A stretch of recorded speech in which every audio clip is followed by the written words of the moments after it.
사람 이름이에요. 설총이고요. 이 글은 설총의 가계 및 행적, 후대에 관련돼 전해지는 이야기 등을 기록한 열전으로 그 사마천이 쓴 사기라는 역사책 알아요?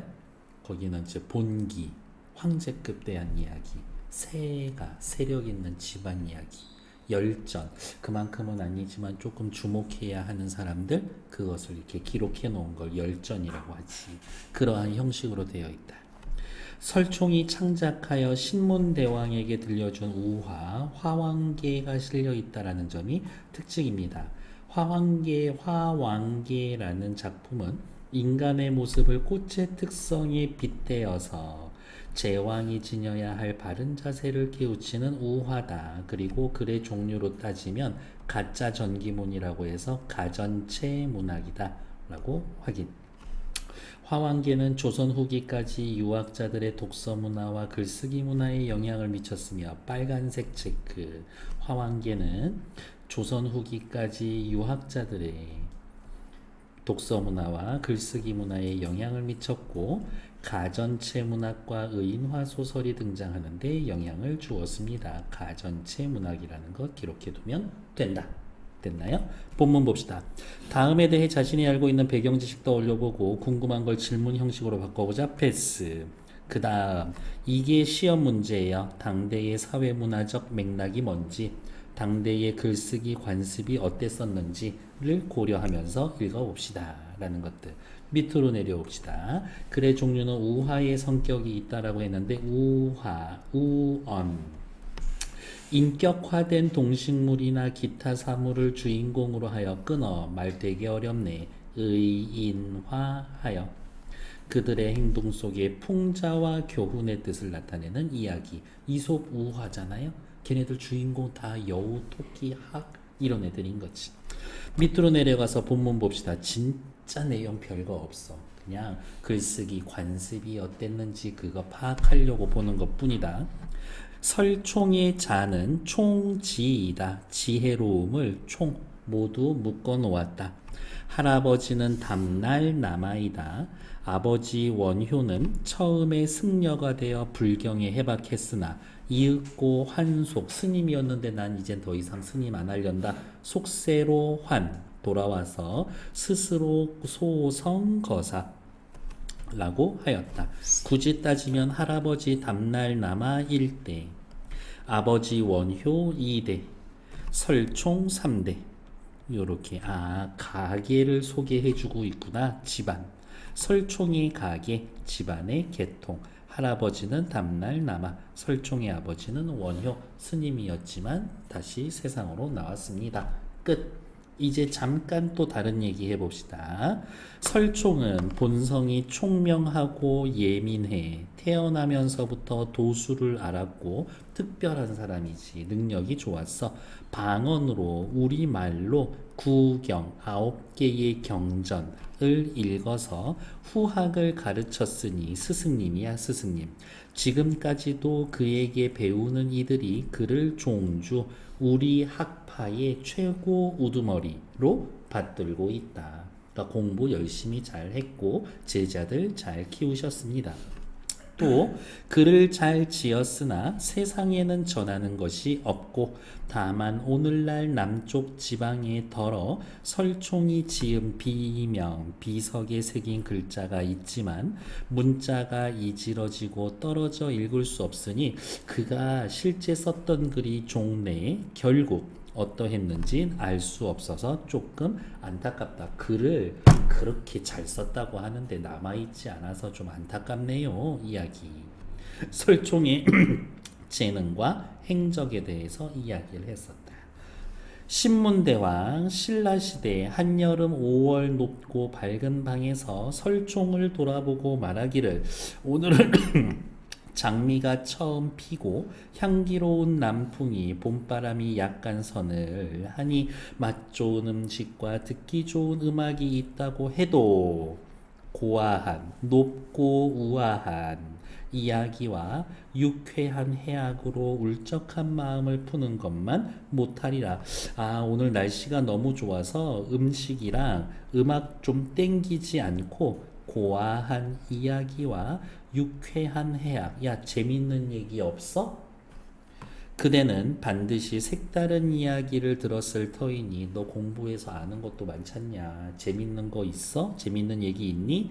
어디 한번 나를 위해 말해보지 않겠는가? 라고 했고 설총은 알았습니다 하고 이야기를 시작하였다. 그리고 뒤에 오는 요 이야기가 우화 화왕계라고 이야기를 하고 꽃의 왕에게 경계합니다. 이야기. 중간 일부분은요, 설총의 재능과 행적, 총명하고 예민하고 도수를 알고 구경을 읽고 후학들을 가르치고 글을 잘 지었고 후학들, 제자들이 엄청 존경하고 이 제자들이 계속 이어져서 조선시대까지 간다고. 신라의 신문대왕에게 우왕 화왕계를 들려줍니다. 다음에 나오는 한 페이지는 전부 다 화왕계라고 하는 이야기이다. 제가 들은 것은 옛날에 화왕, 꽃들의 왕이고요. 세상에 처음 나타났을 때의 이야기입니다. 화왕은 일단 모란입니다. 모란. 그 당시 조상님들은 모란꽃을 꽃의 왕이야 제일 예뻐 그냥 그렇게 생각하셨나 보지. 향기로운 동산에 심고 푸른 장막으로 보호하니 봄철이 되자 예쁘게 피어나 온갖 꽃을 뛰어넘어 홀로 빼어났습니다. 그래서 화왕이 될 수 있었던 거겠지. 그러자 가깝고 먼 데에서 곱디곱고 아름다운 꽃의 정령들이 바삐 달려와서 화왕을 아련하고자 하며 얼굴 두고 인사하고 싶어. 왜? 너 꽃의 왕이니까 나 신하로 좀 써주면 안 돼? 오로지 다른 이에게 뒤떨어지지 않을까 염려했습니다. 왕의 관심과 총애를 구하기 위해서 저 당신 밑에서 좀 벼슬 좀 하고 싶어요. 이때 호련히 붉은 얼굴과 옷 같은 이에 곱게 화장을 하고 말쑥하게 차려입은 미인 하나가 장미꽃 간들간들 하면서 들어오더니 얌전한 자체로 다가서면서 화왕 모란에게 말하기를 저는 눈처럼 흰 물가의 모래를 밟고 거울처럼 맑은 바다를 마주하며 봄비에 목욕하여 때를 씻어내었고 저 엄청 깨끗한 동네에서 살고 저 깨끗해요. 맑은 바람을 쏘이면서 스스로 논일곤이와 이름을 장미라고 합니다. 어때요? 저 예쁘죠? 우후! 나랑 같이 한번 살래? 요렇게. 대왕의 밝은 덕막을 들었는지라 향기로운 휘장 속에서 대왕을 받들고자 하오니 휘장 속에서의 받들고자 한다라는 거는 그냥 우리 둘이 방에 단둘이 있어 볼까? 그냥 그 정도겠지. 왕께서는 저를 받아주실런지요 하고 이야기를 했습니다. 옆에 장미 예뻐 미인이야. 문제는 아첨하는 간신 교원영세 하는 간신을 상징하는 거다. 화왕이 좀 들떨어졌으면 이제 이 미인을 가까이 두고 정신 못 차리겠지. 그런데 또 어느 장부가 하나 나타나서 베옷에 가죽띠를 메고 허름한 옷을 입고 백발에다 지팡이를 짚은 채로 몸도 성치 않네 비틀거리는 걸음으로 구부정하게 와서 말하기를 장부 하나 밑에 나오면 백두옹 흰 머리 늙은이 할미꽃 이야기하는 거예요. 벼슬은 없고 가난하고 미천한 추남 외모가 아름답지 않은 사람이 와서 저는 서울 바깥 큰 길가에 자리를 잡아 아래로는 넓고 먼 아득한 광야의 경치를 내려다보며 저 호연지기 합니다. 위로는 우뚝 솟은 산빛의 의지의 살거니와 이름을 백두옹 장미와 대조되는 충직한 신하입니다. 가만히 생각해 보건대 좌우에서 임금님께 화왕에게 받들어 올리는 것들이 넉넉하여 기름진 음식으로 배를 채우고 차와 술로 정신을 맑게 하고 의복이 장롱 속에 챙겨 있다 하더라도 당신은 아주 풍요로운 삶을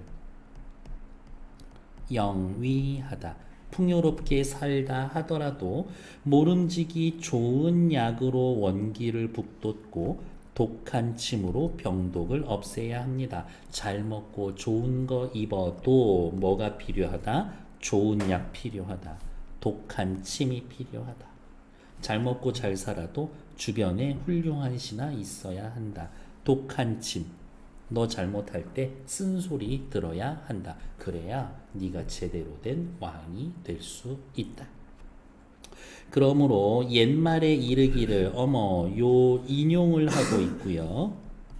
실과 마로 짠 배가 있다고 해도 최고의 최선의 것이 있다고 해도 거적이나 띠풀 같은 물건을 버리지 않느니 나중에 거적이나 띠풀로 옷을 해 입을 수 있으니까 잘 나갈 때 대비해야 합니다. 무릇 모든 군자들은 인재가 부족할 때 대신 쓰이지 못할 리 없으리라고 했던 것입니다. 그래서 인재를 등용하고 관리하는 거 아주 중요합니다. 잘 모르겠습니다만 왕께서도 이러한 생각이 있으신지요? 이러한 생각 뭐 인재 등용과 관리하는 게 중요하다는 생각하고 계신가요? 그렇다면 저 장미가 아니라 나를 갖다 써야 합니다. 어떤 이가 두 사람이 왔으니 누구를 받아들이고 누구를 버릴 겁니까? 라고 묻자 화왕은 장부, 백두옹, 할미꽃, 제 말도 도리가 있지만 미인, 장미는 얻기가 어려우니 이 일을 어찌할꼬? 라고 물어보는 것 자체가 이미 어떻게 이 화왕은 미인에게 더 끌리고 있어. 그러자 장부가 나와서 말하기를 저는 왕께서 총명하여 이치를 알 거라고 생각해서 왔던 것인데 너 좋은 왕일 거라고 생각하고 왔는데 지금 보니 그게 아니네요. 무릇 임금된 사람 치고 간사하고 아첨하는 사람 누구? 대표 장미. 정직한 사람 누구? 백두옹 할미꽃. 아첨하는 사람을 가까이 하고 정직한 사람을 멀리 하지 않는 이가 드무니 이 때문에 맹자도 불우하게 일생을 마쳤고 풍당이라는 사람은 낭서 따위로 아주 하찮은 낮은 벼슬을 하다가 썩어서 흰머리가 되었던 겁니다. 여기서부터 요만큼까지는 옛날에 있었던 고사를 인용하고 우둔한 임금으로 현인들, 훌륭한 사람들이 때를 만나지 못했다 주장의 설득력을 강화하고 있다. 이 당시에 우리 조상님들은 인용, 중국의 옛날 일들을 자주 인용했구나. 예로부터 이러하였거늘 전들 어찌하겠습니까? 뭐 그래 맹자도 잘 못 쓰였는데 나라고 뭐 하겠니? 됐다. 화왕이 내가 잘못했다라고 했다고 합니다. 반성, 백두옹과 같은 충신을 몰라본 행위를 뉘우칩니다. 아주 영 멍충이는 아니었었나 보다 라고 이야기. 오른쪽에 정리되어 있는 거 살펴보면 갑자기 등장한 백두옹 요 아저씨 초라한 옷을 입고 비틀비틀 힘없이 걸어 다니지만 충언하는 충신, 정문일침 요 사자성어 외워놓죠. 정수리 여기에다 침 하나 놓습니다 이런 뜻이고 정신 번쩍 듭니다 이런 얘기지. 좋은 약과 독한 침 여기 옆에서 페이지에서는 빨간색으로 체크했죠. 좋은 약과 독한 침은 원기를 북돋고 몸에 있는 병독을 없애는 것으로 훌륭한 신하의 보필과 충언을 의미한다. 거적과 띠풀은 최고에 비하면 하찮지만 차선이 될 수 있을 만한 인재나 대비체 이렇게. 그래서 야구로 따지면은 뭐 1군 등록 선수는 아니고 한 2군에 있는 애인데 꽤 실력 괜찮은 애들. 그 정도가 되겠지 이렇게. 그래서 우승할 것 같아? 화왕이 갈등한 이유는 장부는 도리에 맞고 미인은 어렵고, 그러니까 결국에 옆에다가 중요하진 않지만 내적 갈등에 빠져 있습니다. 하지만 백도홍의 말을 듣고 정신 차린다. 다음 페이지. 이야기를 듣고 이제 바깥 이야기로 빠져나왔죠.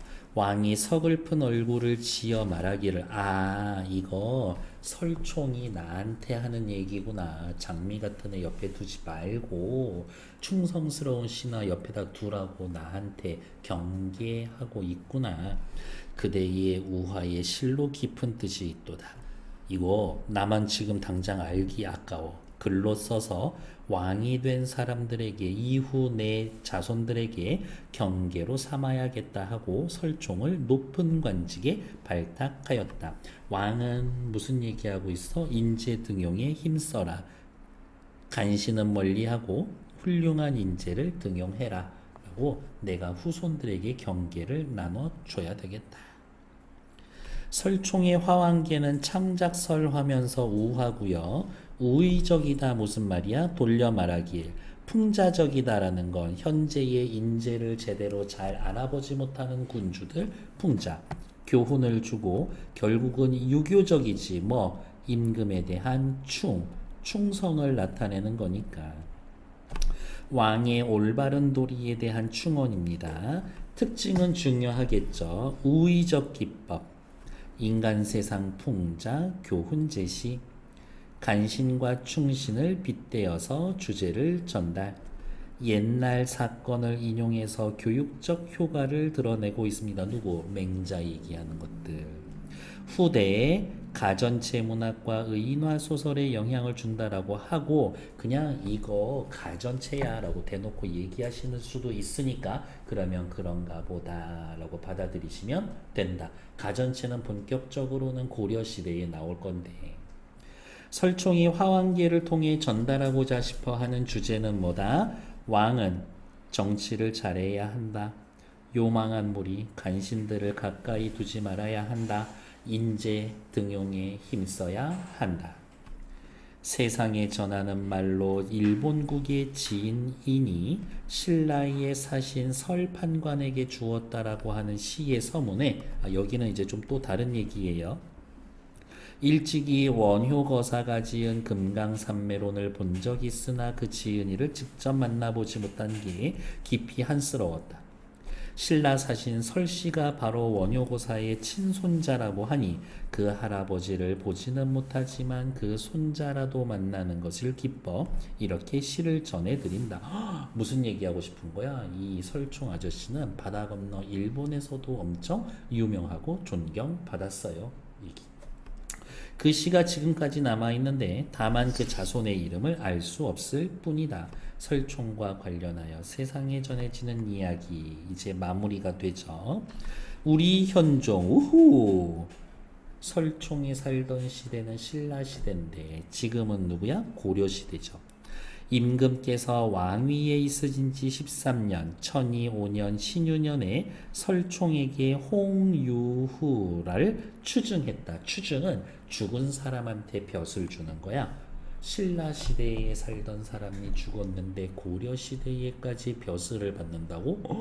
뭔가 엄청나게 영향력을 끼치고 있거나 훌륭한 사람이라서 존경받을 만하다라는 거지.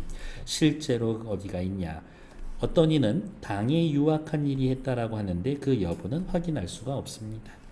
설총과 관련하여 세상에 전해지는 말, 설총의 아들이 원효거사를 흠모하는 일본국의 진인에게 시를 받았다.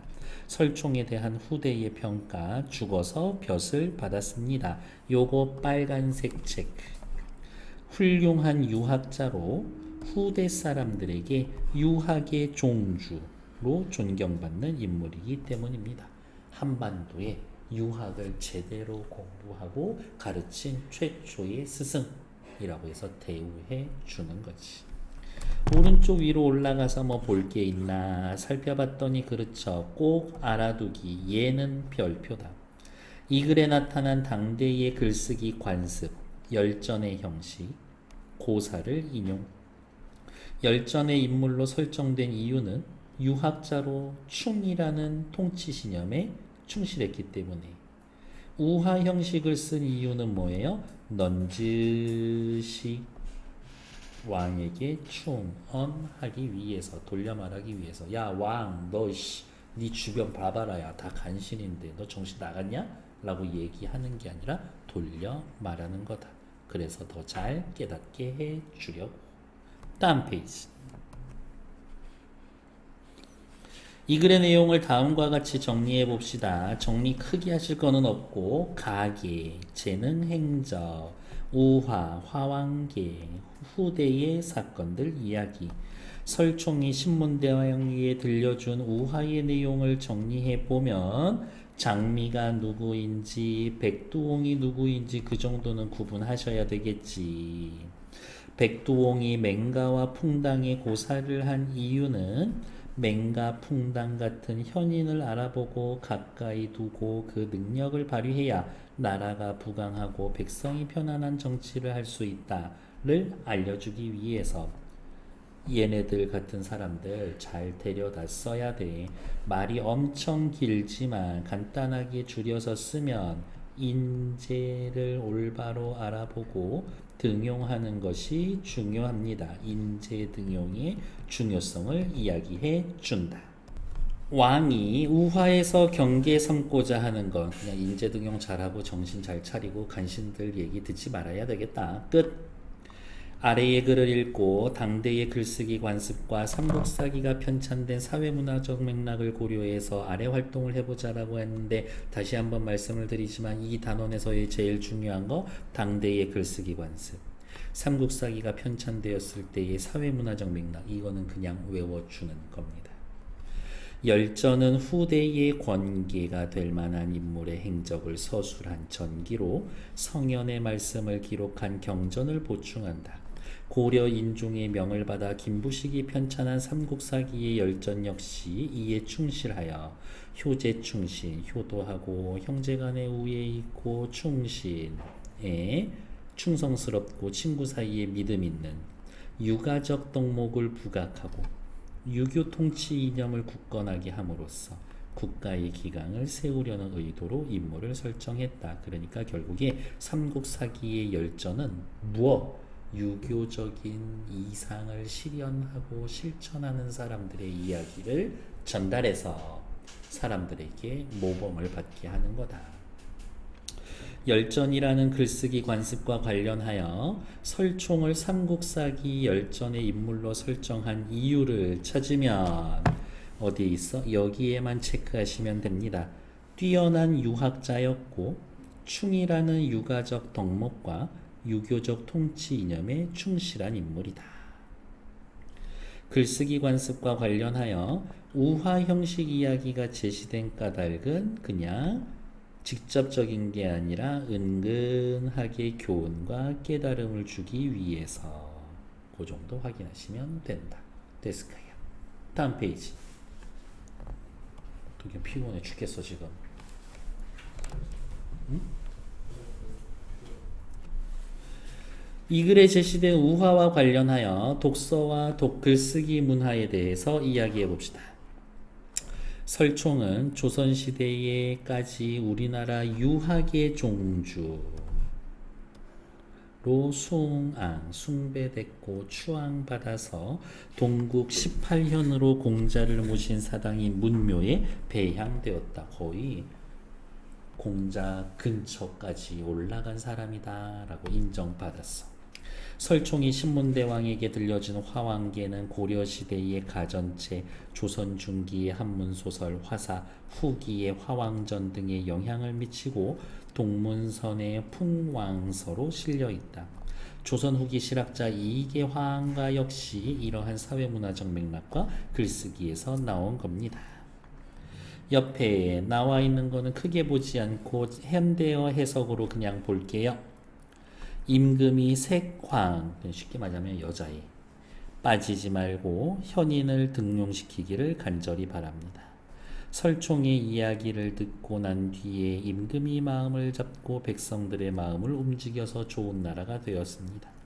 신라 곳곳 구석에서 난손 두약과 같이 뛰어난 인재를 찾아냈고요.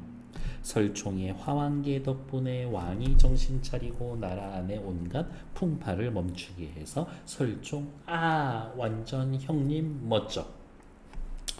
화왕계가 지속적으로 영향을 끼친 까닭은 뭡니까? 라고 확인해 놓으시면 일단 첫 번째 설총 형님 대단하셔. 어디 있을까?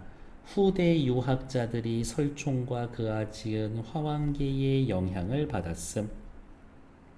유교적 이상에 부합한다. 화왕계가 후대의 독서 문화와 글쓰기 문화에 지속적으로 영향을 끼쳤을 것이다. 몇백 년 이어지는 셀럽 정도? 이익의 화왕가라는 내용으로 볼 때 이익은 설총을 어떤 사람으로 이해하고 있습니까?